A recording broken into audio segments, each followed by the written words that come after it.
Excellence academy ಚಾನಲ್ಗೆ ಸ್ವಾಗತ. ಈ ವಿಡಿಯೋದಲ್ಲಿ 4ನೇ ತರಗತಿಯ 13ನೆಯ ಪದ್ಯಪಾಠ ಚಿತ್ರಕಲೆ. ಕಳೆದ ವಿಡಿಯೋದಲ್ಲಿ ಪದ್ಯವನ್ನು ರಾಗವಾಗಿ ಆಡುವ ವಿಧಾನವನ್ನು ಕಲಿತುಕೊಂಡೆವು.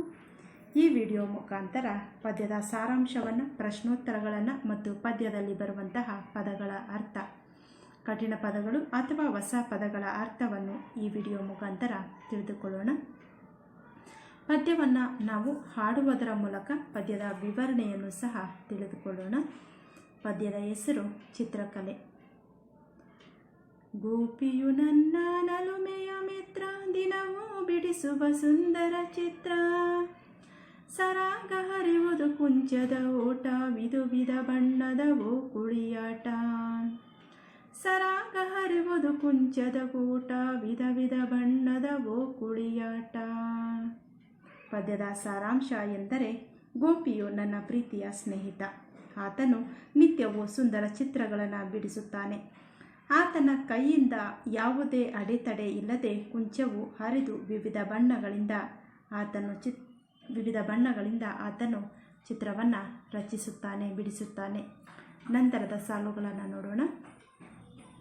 ಗಗನದಿ ಹಾರುವ ಹಕ್ಕಿಯ ಮಾಲೆ, ಮೂಡುತ್ತಲಿರುವುದು ಸೂರ್ಯನ ಲೀಲೆ. ಉದ್ದಕ್ಕೂ ತೆಂಗಿನ ಮರಗಳ ಸಾಲೆ, ಜುಳು ಜುಳು ಹರಿಯುವ ನೀರಿನ ಮಾಲೆ. ಉದ್ದಕ್ಕೂ ತೆಂಗಿನ ಮರಗಳ ಸಾಲೆ, ಜುಳು ಜುಳು ಹರಿಯುವ ನೀರಿನ ಮಾಲೆ. ಗೋಪಿಯು ನನ್ನ ನಲುಮೆಯ ಮಿತ್ರ, ದಿನವೂ ಬಿಡಿಸುವ ಸುಂದರ ಚಿತ್ರ. ಸರಾಗ ಹರಿಯುವುದು ಕುಂಚದ ಓಟ, ವಿಧ ವಿಧ ಬಣ್ಣದ ಓ ಕುಳಿಯಾಟ. ಆತನು ರಚಿಸಿದ ಚಿತ್ರದಲ್ಲಿ ಆಕಾಶದಲ್ಲಿ ಹಕ್ಕಿಗಳು ಮಾಲೆಯ ಹಾಗೆ ಹಾರುತ್ತಿವೆ. ಸೂರ್ಯನ ಸೌಂದರ್ಯವು ಅತ್ಯಂತ ಸೊಗಸಾಗಿ ಮೂಡಿಬಂದಿದೆ. ತೆಂಗಿನ ಮರಗಳ ಸಾಲು ಉದ್ದಕ್ಕೂ ಹರಡಿಕೊಂಡಿದೆ.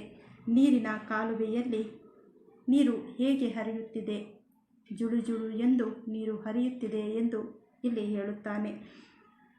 ಮಕ್ಕಳೆಲ್ಲರಿಗೂ ಬಲು ಸಂತೋಷ ಗೋಪಿಯ ಚಿತ್ರವನ್ನು ನೋಡುವುದು ಎಂದರೆ. ಮುಂದಿನ ಸಾಲುಗಳನ್ನು ನೋಡೋಣ.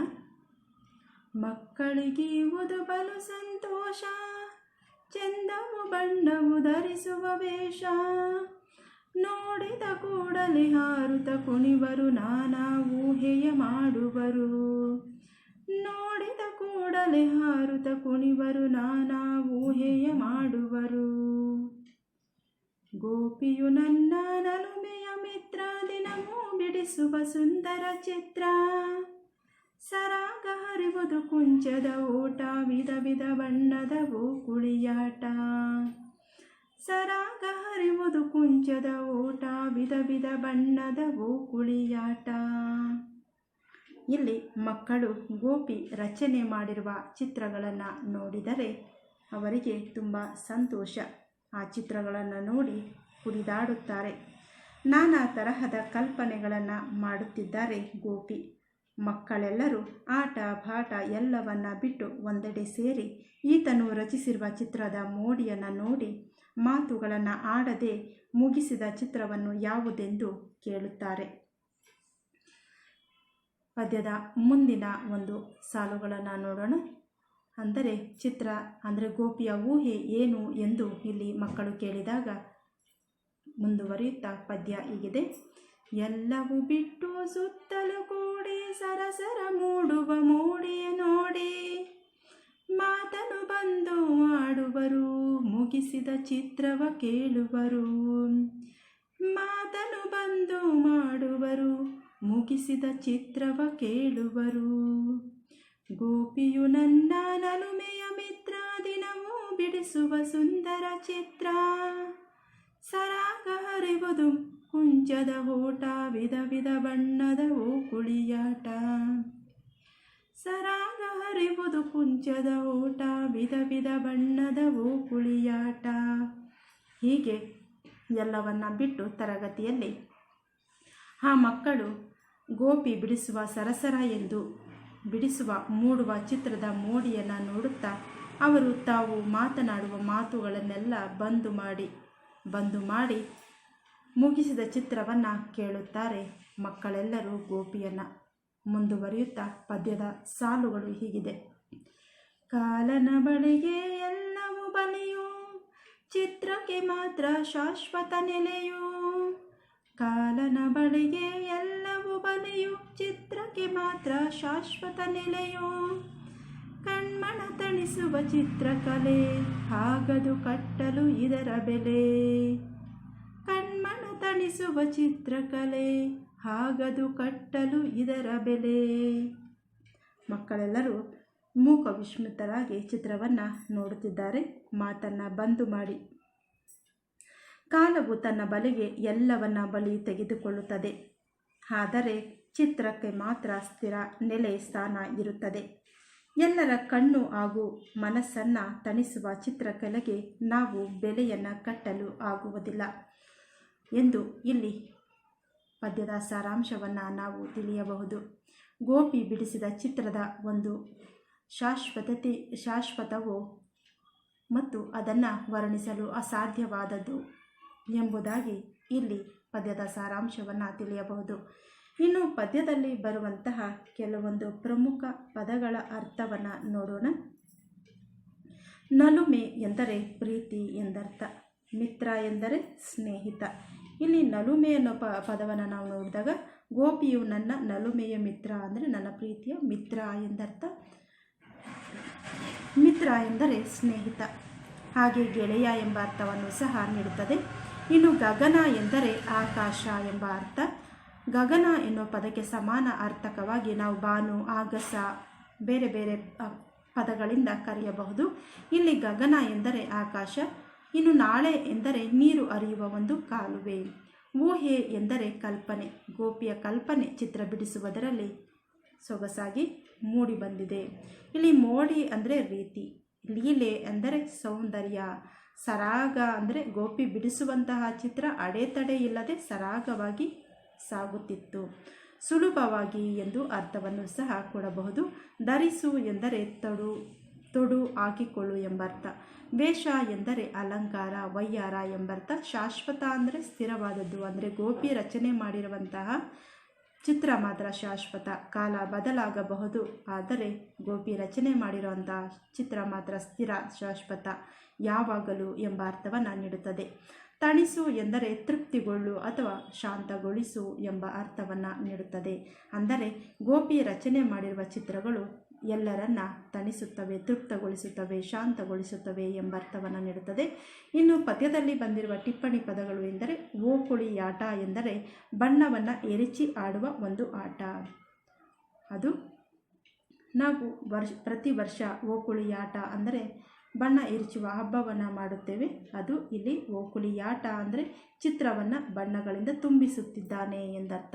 ಇನ್ನು ಕುಂಚ ಎಂದರೆ ಬಣ್ಣ ಹಚ್ಚಲು ಬಳಸುವ ಹುಚ್ಚು ಅಂದರೆ ಬ್ರಷ್. ಅಂದರೆ ನಾವು ಪೇಂಟ್ ಮಾಡುವಂಥ ಬ್ರಷನ್ನು ಇಲ್ಲಿ ಕುಂಚ ಎಂದು ಕರೆಯುತ್ತಾರೆ. ಬಣ್ಣ ಹಚ್ಚಲು ಬಳಸುವ ಒಂದು ಬ್ರಷ್ ಅಥವಾ ಹುಚ್ಚು. ಇನ್ನು ಒಂದು ವಾಕ್ಯದ ಪ್ರಶ್ನೆಗಳನ್ನು ನೋಡೋಣ. ಪ್ರಶ್ನೆ 1, ನಲುಮೆಯ ಮಿತ್ರ ಯಾರು? ಉತ್ತರ, ನಲುಮೆಯ ಮಿತ್ರ ಗೋಪಿ. ಪ್ರಶ್ನೆ 2, ನೀರು ಹೇಗೆ ಹರಿಯುತ್ತದೆ? ಉತ್ತರ, ನೀರು ಜುಳುಜುಳು ಎಂದು ಹರಿಯುತ್ತಿದೆ. ಪ್ರಶ್ನೆ 3, ಮಕ್ಕಳು ಏನನ್ನು ನೋಡಿ ಸಂತೋಷ ಪಡುವರು? ಮಕ್ಕಳು ಗೋಪಿಯು ರಚಿಸಿದ ಸುಂದರ ಚಿತ್ರವನ್ನು ನೋಡಿ ಸಂತೋಷ ಪಡುತ್ತಾರೆ. ಪ್ರಶ್ನೆ 4, ಮಕ್ಕಳು ಮಾತನ್ನು ಏಕೆ ಬಂದು ಮಾಡುವರು? ಉತ್ತರ, ಮಕ್ಕಳು ಗೋಪಿಯು ಕುಂಚದ ಸಹಾಯದಿಂದ ಸುಲಭವಾಗಿ ಸರಸರನೆ ರಚಿಸುತ್ತಿರುವ ಚಿತ್ರವನ್ನು ನೋಡಿ ಆ ಒಂದು ಚಿತ್ರದ ಮೋಡಿಗೆ ಅವರು ಮಾತನಾಡದೆ ಮಾತನ್ನು ಬಂದು ಮಾಡಿ ಕುಳಿತಿರುತ್ತಾರೆ. ನಂತರ ಪ್ರಶ್ನೆ 5, ಯಾವುದಕ್ಕೆ ಬೆಲೆಯನ್ನು ಕಟ್ಟಲು ಆಗುವುದಿಲ್ಲ? ಉತ್ತರ, ಕಣ್ಮನ ತಣಿಸುವ ಸುಂದರವಾದ ಚಿತ್ರಕಲೆಗೆ ನಾವು ಬೆಲೆಯನ್ನು ಕಟ್ಟಲು ಆಗುವುದಿಲ್ಲ. ಇನ್ನು 2-3 ವಾಕ್ಯದ ಪ್ರಶ್ನೆಗಳು ಎಂದರೆ ಪ್ರಶ್ನೆ 1, ಗೋಪಿಯು ಯಾವ ಚಿತ್ರವನ್ನು ಬಿಡಿಸಿದನು? ಉತ್ತರ, ಗೋಪಿಯು ಕುಂಚದ ಸಹಾಯದಿಂದ ಅಂದರೆ ಪೇಂಟ್ ಬ್ರಷಿಂದ ಆ ಕುಂಚದ ಸಹಾಯದಿಂದ ತನ್ನ ಚಿತ್ರದಲ್ಲಿ ಆಕಾಶದಲ್ಲಿ ಹಕ್ಕಿಗಳು ಮಾಲೆಯಾಕಾರದಲ್ಲಿ ಹಾರಾಡುವುದು, ಒಂದು ಕಡೆ ಸುಂದರವಾಗಿ ಸೂರ್ಯನು ಮೂಡುವ ದೃಶ್ಯ ಮತ್ತು ತೆಂಗಿನ ಮರಗಳ ಸಾಲು ಹಾಗೂ ಕಾಲುವೆಯಲ್ಲಿ ಜುಳುಜುಳು ಎಂದು ಹರಿಯುವ ನೀರಿನ ಚಿತ್ರವನ್ನು ನೀರು ಹರಿಯುತ್ತಿರುವ ಚಿತ್ರವನ್ನು ಇಲ್ಲಿ ಗೋಪಿ ಬಿಡಿಸುತ್ತಾನೆ. ಪ್ರಶ್ನೆ 2, ಕಾಲನ ಬಲೆಯಲ್ಲಿ ಯಾವುದು ಬಲಿಯಾಯಿತು? ಉತ್ತರ, ಕಾಲನ ಬಲೆಯಲ್ಲಿ ಇಲ್ಲಿ ಎಲ್ಲವೂ ಸಹ ಬಲಿಯಾಗುತ್ತಿದೆ. ಕಳೆದ ಸಮಯ, ಬಾಲ್ಯ, ಯೌವನ, ಮುಪ್ಪು, ಹೀಗೆ ಕಾಲನು ಬಲಿ ತೆಗೆದುಕೊಳ್ಳುತ್ತಿರುತ್ತಾನೆ. ಅಂದರೆ ಕಾಲನ ಬಲೆಯು ನಿಲ್ಲುವುದಿಲ್ಲ, ಮುಂದೆ ಮುಂದೆ ಸಾಗುತ್ತಿರುತ್ತದೆ. ತನ್ನ ಒಡಲಿನಲ್ಲಿ ಎಲ್ಲವನ್ನ ತುಂಬಿಸಿಕೊಳ್ಳುತ್ತಿರುತ್ತಾನೆ, ಬಲಿಯಾಗುತ್ತಿರುತ್ತದೆ ಎಂಬುದು ಈ ಒಂದು ಕಾಲನ ಬಲೆಯಲ್ಲಿ ಯಾವುದು ಬಲಿಯಾಯಿತು ಎಂಬುದಕ್ಕೆ ಉತ್ತರ. ಇನ್ನು ವಾಕ್ಯಗಳನ್ನು ಸರಿಪಡಿಸಿ ಬರೆಯಿರಿ ಎಂದು ಕೇಳಲಾಗಿದೆ. ಪ್ರಶ್ನೆ 1, ಕುಂಚದ ಹರಿವುದು ಸರಾಗ ಓಟ. ಅಲ್ಲಿ ನಾವು ವಾಕ್ಯವನ್ನು ಸರಾಗ ಹರಿಯುವುದು ಕುಂಚದ ಓಟ ಎಂದು ವಾಕ್ಯ ಸರಿಪಡಿಸಬೇಕು. ನಂತರ 2ನೇದು, ವೇಷ ಧರಿಸುವ ಬಲೆಯು ಕಾಲನ ಅಂತ ಇದೆ. ಉತ್ತರ, ಚಂದವು ಬಣ್ಣವು ಧರಿಸುವ ವೇಷ. ಚಂದವು ಬಣ್ಣವು ವೇಷ ಧರಿಸುವ ಬಲೆಯು ಕಾಲನ ಎಂದರೆ ಅಲ್ಲಿ ನಾವು ನೋಡ್ಬೋದು, ಧರಿಸುವ ಕಾಲನ, ಚಂದವು ಬಣ್ಣವು ಧರಿಸುವ ವೇಷ. ನಂತರ ಎಲ್ಲವೂ ಬಲೆಗೆ ಬಲಿಯು ಕಾಲನ ಅಂತ ಇದೆ. ಅಲ್ಲಿ ಕಾಲನ ಬಲೆಗೆ ಎಲ್ಲವೂ ಬಲಿಯು. ನಂತರ ವೇಷ ಧರಿಸುವ ಬಲಿಯು ಕಾಲನ ಅಂದಾಗ ಚಂದವು ಬಣ್ಣವು ಧರಿಸುವ ವೇಷ. ನಂತರ ಹಾರುವ ಹಕ್ಕಿಯ ಗಗನದಿ ಮಾಲೆ. ಇಲ್ಲಿ ವಾಕ್ಯವನ್ನು ನಾವು ಸರಿಪಡಿಸುವಾಗ ಗಗನದಿ ಹಾರುವ ಹಕ್ಕಿಯ ಮಾಲೆ. ಅನಂತರ ಪದ್ಯವನ್ನು ಪೂರ್ಣಗೊಳಿಸಲು ಕೇಳಿದ್ದಾರೆ. ಇಲ್ಲಿ ಪದ್ಯವನ್ನು ಪೂರ್ಣಗೊಳಿಸಬೇಕು. ಅದು ಕಾಲನ ಬಲೆಗೆ ಎಲ್ಲವೂ, ಚಿತ್ರಕ್ಕೆ ಮಾತ್ರ ಶಾಶ್ವತ ನೆಲೆಯು, ಕಣ್ಮನ ತಣಿಸುವ ಚಿತ್ರಕಲೆ, ಆಗದು ಕಟ್ಟಲು ಇದರ ಬೆಲೆ. ಇದಾಗಿದೆ ಪದ್ಯಕ್ಕೆ ಸಂಬಂಧಪಟ್ಟಂತಹ ಒಂದು ಉತ್ತರವನ್ನು ಬರೆಯುವಂತಹದ್ದು. ಆ ನಂತರ ಇಲ್ಲಿ ನಿಮಗೆ ಒಂದು ಭಾಷಾ ಚಟುವಟಿಕೆಯನ್ನು ಸಹ ಕೊಟ್ಟಿದ್ದಾರೆ. ಪದ್ಯದಲ್ಲಿ ಬರುವ 3 ಅಕ್ಷರದ ಪದಗಳನ್ನು ಹುಡುಕಿ ಬರೆಯಿರಿ. ಪದ್ಯದಲ್ಲಿ ಬಂದಿರತಕ್ಕಂಥ 3 ಅಕ್ಷರದ ಪದಗಳನ್ನು ಹುಡುಕಿ ಬರೆಯಿರಿ. ಅದೇ ಥರ ಚ ಅಕ್ಷರದಿಂದ ಪ್ರಾರಂಭವಾಗುವ ಪದಗಳನ್ನು ಬರೆಯಿರಿ. ಅಂದರೆ ಚ ಅಕ್ಷರದಿಂದ ನಾವು 3 ಅಕ್ಷರದ ಪದಗಳನ್ನು ಬರೆಯಿರಿ ಎಂದಾಗ ಅದಕ್ಕೆ ಉತ್ತರ ನೀವು ಗಗನ, ಸರಾಗ, ಮೋಡಿ, ಶಾಶ್ವತ, ಮೋಡಿಯ, ಶಾಶ್ವತ, ಕಣ್ಮನ, ಕಟ್ಟಲು, ಹಾರುತ, ಸುಂದರ, ಓಕುಳಿ, ಈ ರೀತಿ ಪದಗಳನ್ನು ಬರೆಯಬಹುದು. ನಂತರ ಚ ಅಕ್ಷರದಿಂದ ಪ್ರಾರಂಭ ಆಗುವ ಪದಗಳು ಎಂದರೆ ಚರಕ. ಅಲ್ಲಿ ಒಂದು ಮಾದರಿಯನ್ನು ಕೊಟ್ಟಿದ್ದಾರೆ. 2ನೇದು, ಸುರುಳಿಯಾಕಾರದಂತಿರುವ ಎಣ್ಣೆಯಲ್ಲಿ ಕರೆದ ತಿಂಡಿ ಯಾವುದು ಅಂದರೆ ಚಕ್ಕುಲಿ. ಅನ್ನ ತಿನ್ನಲು ನೀನಿದನ್ನು ಬಳಸುತ್ತೀಯಾ? ಯಾವುದನ್ನು? ಚಮಚ. ಇನ್ನು 4 ಸೈನ್ಯ ಬಲದೊಂದಿಗೆ ಆಡುವ ಒಳಾಂಗಣ ಆಟವನ್ನು ಚದುರಂಗ. 4 ಸೈನ್ಯ ಬಲದೊಂದಿಗೆ ಆಡುವ ಒಳಾಂಗಣ ಆಟ ಅದು ಚದುರಂಗ. ಪ್ರಶ್ನೆ 4, ಗಾಂಧೀಜಿಯವರು ಸ್ವಾತಂತ್ರ್ಯಕ್ಕಾಗಿ ಮಾಡಿದ ಮುಷ್ಕರ ಯಾವುದು? ಅದು ಚಳವಳಿ. ಅಲ್ಲಿ ನೀವು 4 ಅಕ್ಷರ ಚಳವಳಿ ಅಂತ ಬರೀಬೇಕು. ನಂತರ ಭಾಷಾ ಚಟುವಟಿಕೆಯನ್ನು ನೋಡೋಣ. ಮಾದರಿಯಲ್ಲಿ ಸೂಚಿಸಿರುವಂತೆ ಸೂಕ್ತ ಪದ ರಚಿಸಿ ಬರೆದು ಸ್ಪಷ್ಟವಾಗಿ ಓದಿ ಅಂತ ಇದೆ. ಮರ ಪ್ಲಸ್ ಗಳು, ಮರ ನಾಮಪದ, ಗಳು ಪ್ರತ್ಯಯ, ಮರಗಳು. ಮನೆ ಪ್ಲಸ್ ಗಳು, ಮನೆಗಳು. ಚಿತ್ರ ಪ್ಲಸ್ ಗಳು, ಚಿತ್ರಗಳು. ಹಕ್ಕಿ ಪ್ಲಸ್ ಗಳು, ಹಕ್ಕಿಗಳು. ಪುಸ್ತಕ ಪ್ಲಸ್ ಗಳು, ಪುಸ್ತಕಗಳು. ನದಿ ಪ್ಲಸ್ ಗಳು, ನದಿಗಳು. ಆನಂತರ ಪದ್ಯದಲ್ಲಿ ಬರುವ ಪ್ರಾಸ ಪದಗಳನ್ನು ಬರೆಯಿರಿ ಅಂತ ಇಲ್ಲಿ ಕೇಳಲಾಗಿದೆ. ನಂತರದ ಪ್ರಶ್ನೆ, ಪದ್ಯದಲ್ಲಿ ಬರುವ ಪ್ರಾಸಪದಗಳನ್ನು ಪಟ್ಟಿ ಮಾಡಿ ಅಂತ ಕೇಳಿದ್ದಾರೆ. ಅಲ್ಲಿ ನೀವು ಮಿತ್ರ, ಚಿತ್ರ, ಲೀಲೆ, ಮಾಲೆ, ಸಾಲೆ, ನಾಳೆ, ಕೂಡಿ, ನೋಡಿ, ಚಿತ್ರವ, ಮೂಡುವ, ವ ಅಕ್ಷರ ನೋಡಬಹುದು. ನಂತರ ಬಲಿಯು, ನೆಲೆಯು, ಯಾಗೆ ಕೊಂಬು, ನೆಲೆಯು, ಬಲಿಯು, ನೆಲೆಯು, ಮಾಡುವರು, ಕೇಳುವರು, ವರು ಅನ್ನೋ ಪದವನ್ನು, ಕಲೆ, ಬೆಲೆ, ಲೇ ಅಕ್ಷರ, ತಣಿಸುವ, ಧರಿಸುವ, ಇಲ್ಲಿ ಸು ಅಕ್ಷರ ನಾವು ಪ್ರಾಸಪದವನ್ನು ನೋಡ್ಬೋದು. ನಂತರ ಕುಂಚದ ಓಟ, ಓಕುಳಿಯಾಟ ಅನ್ನೋ ಒಂದು ಪ್ರಾಸಪದಗಳನ್ನು ನಾವು ಆರಿಸಿ ಅಲ್ಲಿ ಬರೆಯಬಹುದು. ಇದಾಗಿದೆ ಭಾಷಾ ಚಟುವಟಿಕೆ. ಇನ್ನು ನಿಮ್ಮೂರಿನಲ್ಲಿ ಇರುವ ಮೂಲಗಳು, ನೀರಿನ ಮೂಲಗಳು ಯಾವ್ಯಾವು ಅದನ್ನು ಬರೆಯಿರಿ ಅಂತ ಕೇಳಿದರೆ, ಕಾಡಿನ ನಾಶದಿಂದ ಆಗುವ ಪರಿಣಾಮಗಳನ್ನು ಪಟ್ಟಿ ಮಾಡಿ. ಕಾಡಿನ ನಾಶದಿಂದ ಜನಜೀವನದ ಮೇಲೆ ಕೆಟ್ಟ ಪರಿಣಾಮಗಳಾಗುತ್ತವೆ. ನಾವು ಕಾಡನ್ನು ನಾಶ ಮಾಡುತ್ತಾ ಹೋದರೆ ಮಳೆ ಇಲ್ಲವಾಗುತ್ತದೆ. ಮಳೆ ಇಲ್ಲವಾದರೆ ರೈತರು ಬೆಳೆ ಬೆಳೆಯಲು ಸಾಧ್ಯ ಆಗುವುದಿಲ್ಲ.